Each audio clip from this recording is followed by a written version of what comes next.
Di sebuah rumah sakit swasta di pinggiran Jakarta, suara monitor jantung berdetak pelan memenuhi ruangan yang steril. Rina, wanita berusia 28 tahun dengan kursi roda yang sudah menjadi bagian dari hidupnya, memandang ayahnya yang terbaring lemah di ranjang pasien. Kau butuh transplantasi hati, dan kau datang padaku setelah 10 tahun meninggalkanku lumpuh karena aku mencintai perempuan, kata Rina dengan suara dingin, tapi matanya berkaca-kaca penuh amarah yang tertahan. Rina ingat malam itu seperti mimpi buruk yang tak pernah pudar.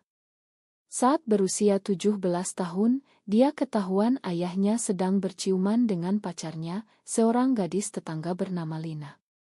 Ayahnya, seorang pengusaha konservasi yang taat agama, marah besar. Dalam kemarahan buta, dia mendorong Rina dari tangga rumah mereka yang tinggi, menyebabkan cedera tulang belakang permanen. Kau bukan anakku lagi, teriaknya saat itu, sebelum meninggalkan Rina di rumah sakit dan menghilang dari kehidupannya.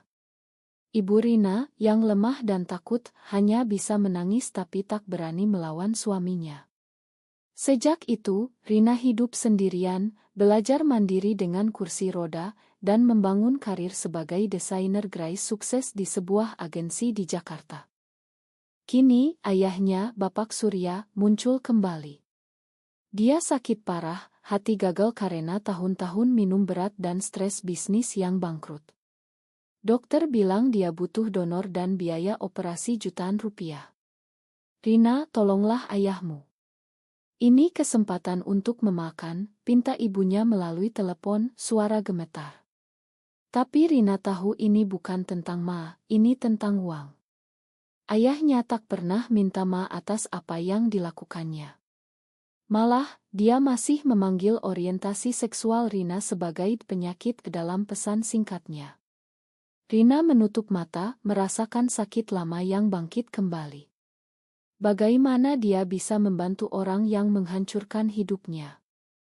Pagi itu, Rina bertemu dengan kekasihnya, Maya, di sebuah kai kecil di Tamrin. Maya, wanita berusia 30 tahun dengan rambut pendek dan senyum hangat, adalah satu-satunya orang yang membuat Rina merasa utuh.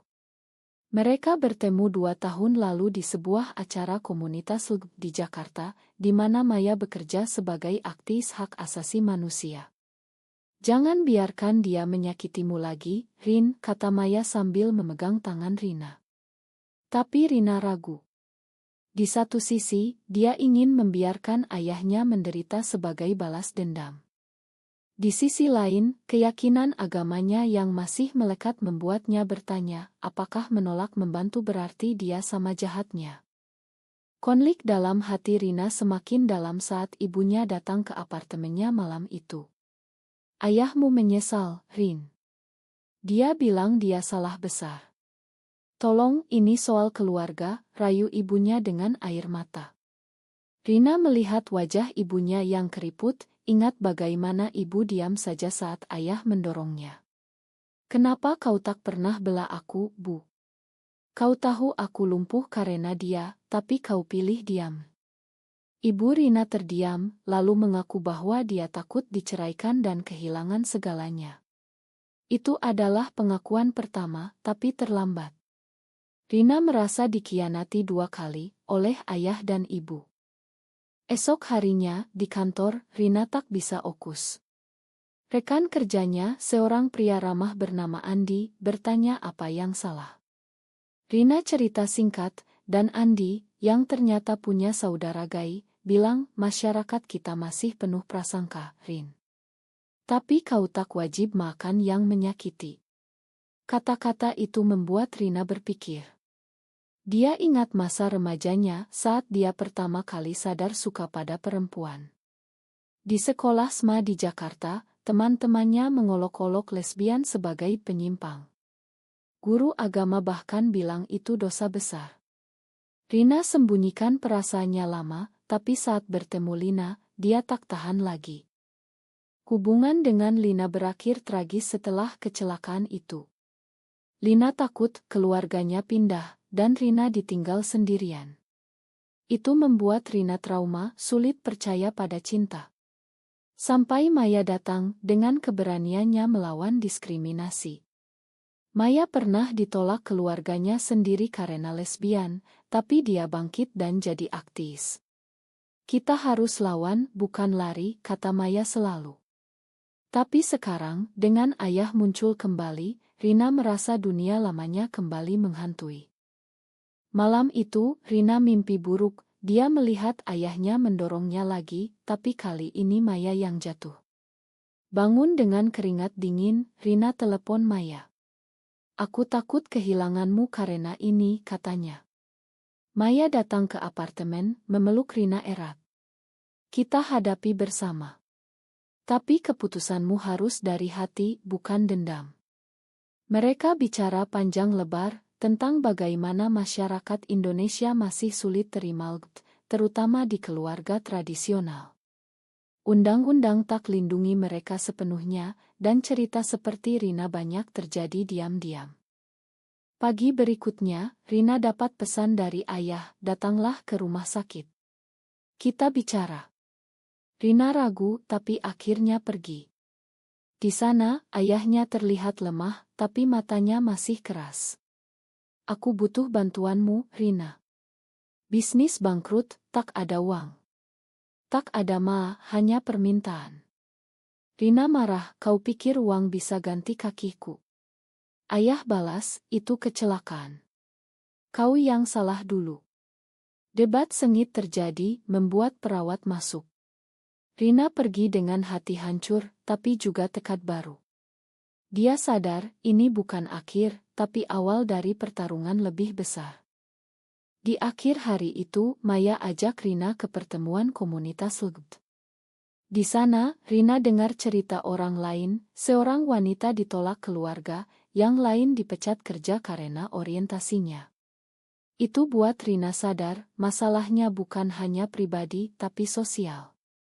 Dia mulai pikir, mungkin membantu ayah bisa jadi cara ubah pikirannya, atau malah jebakan emosional. Keputusan apa yang akan dia ambil? Rina pulang dari pertemuan itu dengan pikiran berantakan.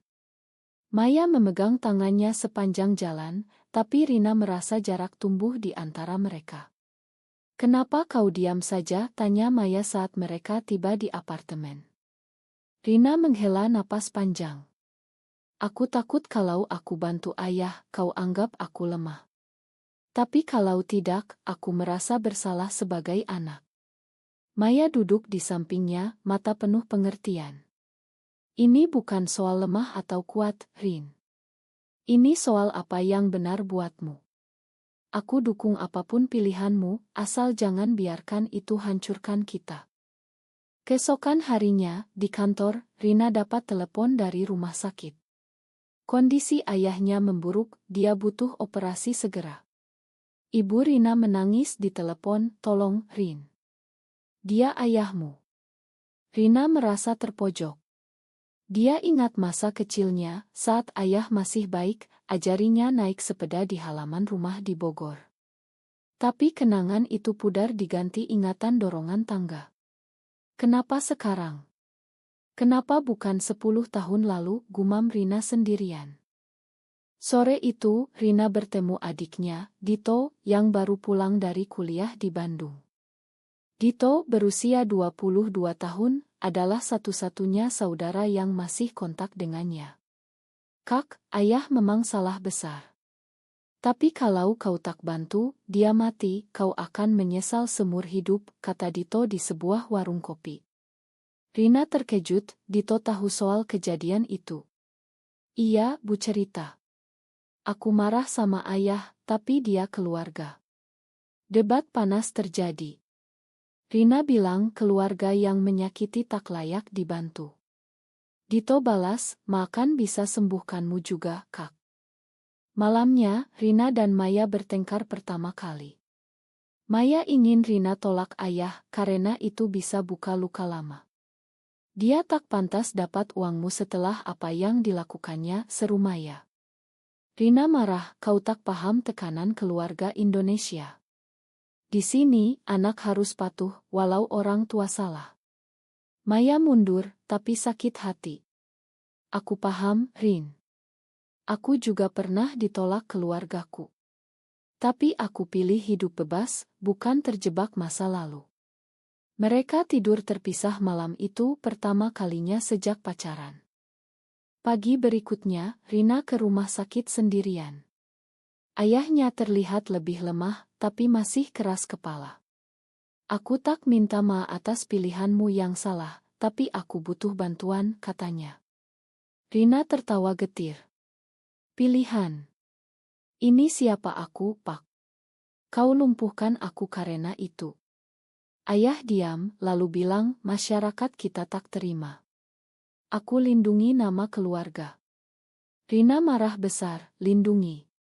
Kau hancurkan aku. Dia pergi, tapi sebelumnya, ayah bisik, aku punya rahasia. Kalau kau bantu, aku cerita. Rahasia itu membuat Rina penasaran. Dia telepon ibu, apa rahasia ayah? Ibu ragu, lalu bilang, ayahmu punya anak lain dari selingkuhannya. Dia butuh uang juga untuk itu. Pengkhianatan baru terungkap. Ayah tak hanya menyakiti Rina, tapi juga selingkuh. Rina merasa dunia runtuh. Dia cerita pada Maya, yang marah besar. Lihat. Dia tak berubah. Jangan bantu. Tapi Rina pikir, ini kesempatan konfrontasi. Di pertemuan komunitas selanjutnya, Rina berbagi cerita anonim. Respons beragam, ada yang bilang makan untuk kedamaian, ada yang bilang tolak untuk keadilan. Seorang wanita tua cerita pengalamannya, ditolak keluarga karena lesbian, tapi saat ibunya sakit, dia bantu dan itu ubah hubungan mereka. Tapi harganya mahal, emosional, katanya. Rina pulang dengan lebih bingung. Esoknya, Dito datang lagi bawa surat dari ayah. Di dalamnya, ayah tulis, aku salah dorongmu. Itu amarah sesaat. Tolong makan. Tapi tak ada penjelasan soal selingkuhan. Rina ragu ini tulus atau manipulasi. Dia diskusikan dengan Andi di kantor. Andi bilang, di Indonesia, keluarga sering pakai guilt trip. Hati-hati, Rin. Kata itu buat Rina sadar, ini mautun etis, membantu berarti makan pengkhianat, tolak berarti biarkan mati. Malam itu, Maya usul liburan singkat ke Bali untuk celer pikiran. Tapi Rina tolak, waktu mendesak. Mereka bertengkar lagi. Kau pilih ayah daripada kita, tanya Maya. Rina jawab, bukan gitu. Ini soal identitasku. Maya pergi marah, tinggalkan Rina sendirian. Rina menangis, ingat pertama kali jatuh cinta pada Maya, di acara Pride Rahasia, Maya pidato tentang Haklt. Itu buat Rina berani keluar dari cangkang. Pagi berikutnya, Rina dapat berita buruk, ayah koma. Dokter bilang butuh donor segera. Ibu memohon, Rin, tolong transfer uang. Rina duduk di kursi roda, pikir panjang. Akhirnya, dia putuskan tes kompatibilitas donor. Bukan karena tapi untuk lihat reaksi ayah kalau bangun. Ini langkah berani, tapi berisiko. Maya tahu dari Dito, datang kembali. Kenapa kau lakukan ini, tanya Maya. Rina jawab, untuk tutup bab ini, entah bagaimana. Mereka berdamai, tapi ketegangan masih ada. Di rumah sakit, tes menunjukkan Rina cocok sebagai donor. Ayah bangun dari koma, lihat Rina. Terima kasih, katanya lemah. Tapi Rina bilang, ini bukan Ini ujian. Kalau kau selamat, kau harus ubah pandanganmu soal aku. Ayah diam, tapi angguk pelan. Rina pergi, hati campur aduk. Apakah ini keputusan benar? Setelah tes donor, Rina merasa beban baru. Dokter bilang prosedur berisiko untuknya karena kondisi lumpuh, tapi mungkin. Maya marah besar saat tahu. Kau rela risiko kesehatanmu untuk dia. Setelah apa yang dia lakukan. Mereka debat di apartemen, suara meninggi. Rina bilang, ini cara aku kontrol situasi. Kalau aku donor, dia berutang padaku selamanya. Maya geleng kepala, itu bukan kontrol, itu pengorbanan sia-sia. Pagi itu, di kantor, Rina dapat dukungan tak terduga dari bosnya, Bu Sari, yang ternyata tahu soal dari keponakannya. Ambil cuti, Rin. Keluarga rumit, tapi kesehatanmu prioritas. Rina terharu, sadar dukungan dari luar keluarga lebih tulus. Tapi saat pulang, ibu datang dengan berita, ayah tolak donor dari Rina. Dia bilang tak mau darah penyimpang, kata ibu dengan malu. Rina tertawa pahit, tapi hati sakit. Pengkhianatan lagi. Malamnya, Rina dan Maya pergi ke acara komunitas. Di sana, Maya pidato tentang diskriminasi dalam keluarga. Rina lihat betapa Maya kuat, bandingkan dengan dirinya. Setelah acara, mereka bicara hati ke hati. Aku takut kehilanganmu karena ini, kata Rina. Maya peluk dia, kita kuat bersama. Tapi jangan biarkan ayah pisahkan kita. Mereka janji saling dukung. Esoknya, Dito cerita bahwa ayah punya rencana lain, jual rumah untuk biaya operasi. Tapi rumah itu warisan keluarga, dan Rina punya hak. Kak, lawan kalau perlu, kata Dito. Rina pikir, ini kesempatan ambil kendali finansial. Dia hubungi pengacara, seorang teman dari komunitas, untuk klaim haknya. Pengacara bilang kau bisa tuntut ganti rugi atas cedera juga. Ide itu buat Rina ragu, tuntut ayah sakit. Konflik memuncak saat ayah keluar rumah sakit sementara. Dia datang ke apartemen Rina pertama kalinya sejak kecelakaan. Kau tak perlu donor. Cukup uang, katanya. Rina marah, uang untuk apa? Anak harammu. Ayah terkejut, lalu akui selingkuhan. Itu kesalahan lama. Tolong lupakan. Debat sengit, ayah bilang masyarakat Indonesia tak akan terima lesbian seperti Rina. Kau harus sembuh dari itu. Rina usir dia keluar. Setelah itu, Maya dukung Rina sepenuhnya. Mereka rencanakan hidup bersama, mungkin pindah ke Yogyakarta yang lebih terbuka. Tapi ibu telepon, ayah jatuh sakit lagi karena stres.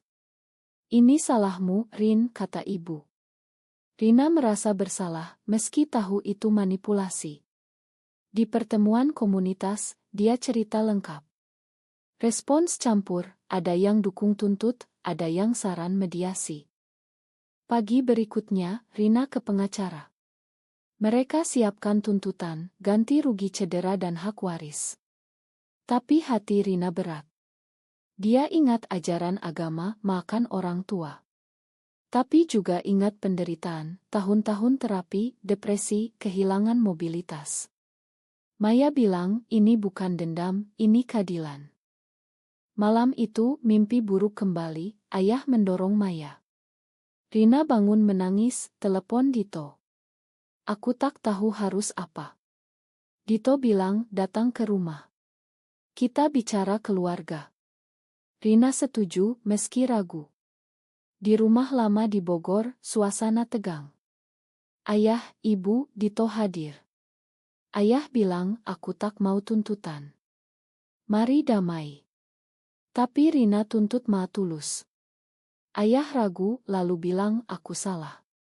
Tapi aku tak bisa terima pilihanmu.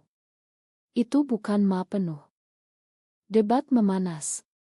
Ibu bela ayah, Dito bela Rina. Akhirnya, Rina pergi dengan marah. Di jalan pulang, Maya tunggu. Bagaimana? Rina cerita, lalu putuskan lanjut tuntutan. Ini untuk masa depanku. Maya setuju, tapi khawatir dampak emosional. Esoknya, surat tuntutan dikirim. Ayah marah besar, telepon ancam, kau bukan anak lagi. Rina tak gentar, tapi dalam hati takut. Di kantor, Andi dukung, kau berani, Rin. Tapi malam itu, Maya dapat ancaman anonim, jauhi Rina atau kau kena. Maya takut, tapi tak cerita pada Rina dulu. Konflik sosial muncul, tetangga gosip tentang Rina lesbian dan tuntut ayah. Ibu telepon menangis, nama keluarga hancur. Rina bilang itu harga yang ayah bayar. Tapi dia mulai ragu apakah ini benar. Apakah membalas sakit dengan sakit membuatnya lebih baik? Setelah ancaman itu, Maya cerita pada Rina. Ini pasti dari ayahmu atau orang suruhannya. Rina syok, langsung konfrontasi ayah ya telepon. Ayah tolak, aku tak sebodoh itu. Tapi Rina tak percaya. Dia lapor polisi, meski tahu kasus sering diabaikan di Indonesia. Polisi bilang bukti kurang, tapi catat laporan. Malam itu, Rina dan Maya pindah sementara ke hotel untuk aman. Ini terlalu jauh, kata Maya. Rina setuju, tapi tekadnya kuat. Aku tak mau hidup dalam ketakutan lagi. Mereka diskusikan masa depan, mungkin kawin di luar negeri, adopsi anak. Tapi konflik ini buat mimpi itu jauh. Pagi berikutnya, pengacara bilang tuntutan maju ke pengadilan. Ayah harus hadir. Rina gugup, ingat trauma pengadilan kecil saat remaja untuk kasus kecelakaan, yang ayah tutupi sebagai jatuh sendiri. Kini kebenaran akan terungkap. Dito hubungi, ayah sakit karena ini. Tolong mundur. Rina tolak, dia mulai dulu. Di pertemuan komunitas, Rina dapat dukungan besar. Seorang aktivis tawarkan bantuan hukum tambahan. Maya bangga, kau inspirasi banyak orang. Tapi di rumah, Rina breakdown, aku lelah, Mai. Kenapa hidupku begini? Maya peluk dia, ingatkan kekuatan mereka. Hari pengadilan tiba. Di gedung pengadilan Jakarta, suasana tegang. Ayah hadir dengan pengacara, terlihat lemah. Hakim tanya cerita. Rina cerita detail, dorongan tangga karena lesbian. Ayah bela diri, itu kecelakaan, bukan sengaja. Saksi dipanggil, ibu ragu, bilang seamarah sesaat. Dito bela Rina. Pengadilan istirahat. Saat istirahat, ayah dekati Rina, mundurlah, Rin. Aku janji bayar biaya medismu. Rina tolak, ini bukan uang, ini pengakuan. Debat lagi, tapi ayah pucat, lalu pingsan. Dokter bilang serangan jantung ringan. Sidang ditunda. Di rumah sakit, ibu salahkan Rina, lihat apa yang kau lakukan. Rina merasa bersalah, tapi Maya bilang, ini manipulasi. Rina putuskan kunjungi ayah. Di sana, ayah lemah, aku takut mati, Rin. Tolong makan. Untuk pertama kali, ayah cerita, dia sendiri punya saudara gay yang bunuh diri karena tekanan keluarga. Aku takut kau begitu. Pengakuan itu buat Rina luluh sedikit. Malam itu, Rina diskusikan dengan Maya. Mungkin dia trauma sendiri. Maya ragu, tapi itu tak justifikasi dorongmu. Rina setuju, tapi pikir mediasi. Pengacara saran, ayah bayar ganti rugi, Rina tarik tuntutan. Esoknya, kesepakatan dibuat. Ayah setuju bayar, plus janji tak ganggu hidup Rina. Tapi saat tanda tangan, ayah bilang, aku tak bisa terima pacarmu. Rina balas, tak perlu. Cukup hormati. Itu akhir konflik hukum, tapi emosional belum. Setelah itu, Rina dan Maya liburan ke Bali. Di pantai, mereka bicara mimpi. Kita bangun hidup baru, kata Maya. Rina setuju, tapi masih bayang ayah. Kembali ke Jakarta, ayah operasi sukses dengan donor lain. Dia hubungi Rina, terima kasih atas Ma. Rina jawab, ini untukku, bukan kau. Tapi damai rapuh. Ibu cerita ayah masih gosip buruk tentang Rina di keluarga besar. Rina marah, putus kontak. Di komunitas, dia mulai aktif bantu orang lain. Maya usul nikah di Singapura. Rina setuju, tapi ragu reaksi sosial. Malam sebelum pergi, Dito datang, ayah berubah pelan. Beri waktu. Rina bilang waktu tak ganti masa lalu. Mereka peluk, tapi Rina tahu hubungan keluarga rusak permanen. Di Singapura, pernikahan sederhana. Rina dan Maya bahagia, tapi Rina ingat harga, kehilangan keluarga, trauma abadi. Kembali ke Indonesia, mereka hadapi tantangan baru, masyarakat tak akui pernikahan mereka. Tapi mereka kuat. Beberapa bulan kemudian, ayah sakit lagi. Ibu minta bantuan. Rina tolak, sudah cukup. Ayah mati sebulan setelahnya. Di pemakaman, Rina datang tapi tak menangis. Ibu bilang, kau dingin.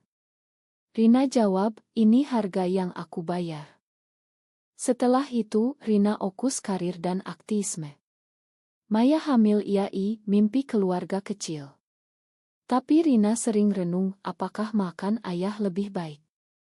Kehidupan Rina setelah kematian ayah berubah. Dia lebih bebas, tapi hantu masa lalu masih ada. Di pemakaman, kerabat bisik-bisik tentang penyimpang Jiang tak menangis. Rina abaikan, tapi sakit. Maya dukung, mereka tak paham penderitaanmu. Mereka pulang, fokus masa depan. Di kantor, Rina promosi jadi kepala desain. Bos bilang, kau inspirasi ketangguhan. Tapi malam-malam, Rina mimpi ayah, kau bunuh aku. Bangun menangis, Maya hibur. Itu bukan salahmu. Dia pilih jalannya sendiri. Beberapa minggu kemudian, ibu datang ke apartemen. Aku kesepian, Rin. Tolong makan aku yang diam saja dulu. Rina ragu, tapi undang masuk. Mereka bicara panjang, ibu akui takut, tapi sekarang ingin dekat. Aku terima Maya sebagai keluarga. Itu langkah besar. Rina luluh, mulai kunjungi ibu rutin. Dito juga dekat lagi, bawa pacarnya yang suporti. Aku bangga kakak berani, katanya. Keluarga kecil mulai pulih, tanpa ayah.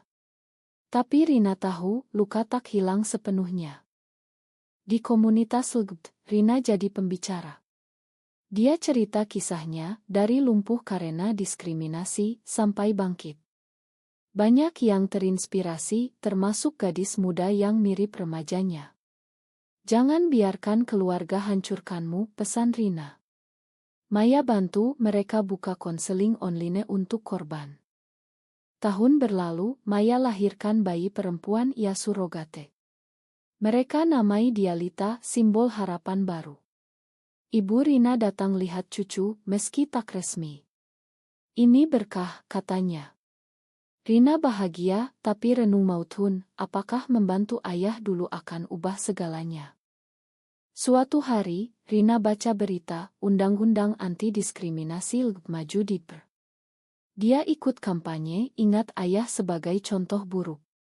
Masyarakat harus berubah, pidatonya. Tapi konflik internal muncul lagi saat ibu sakit. Rina bantu tanpa ragu, belajar dari masa lalu. Ini beda, Bu. Kau mulai berubah. Ibu menangis, minta maaf lagi atas diamnya dulu. Di ulang tahun Lita pertama, keluarga kumpul, ibu, Dito, Maya, Rina. Suasana hangat, tapi Rina ingat harga, tahun-tahun kesepian, pertengkaran, pengadilan. Apakah semua ini worth it, gumamnya. Maya dengar, peluk Rina, ya, karena kita punya ini sekarang. Rina angguk, tapi dalam hati bertanya. Kehidupan berlanjut, Rina sukses, keluarga bahagia. Tapi dia tahu, di Indonesia, perjuangan masih panjang, prasangka, hukum tak adil, tekanan sosial. Dia terus lawan untuk Lita dan generasi baru. Apakah memakan orang tua yang menyakiti karena orientasi seksual selalu merupakan pilihan yang benar, atau terkadang penolakan adalah bentuk keadilan yang diperlukan?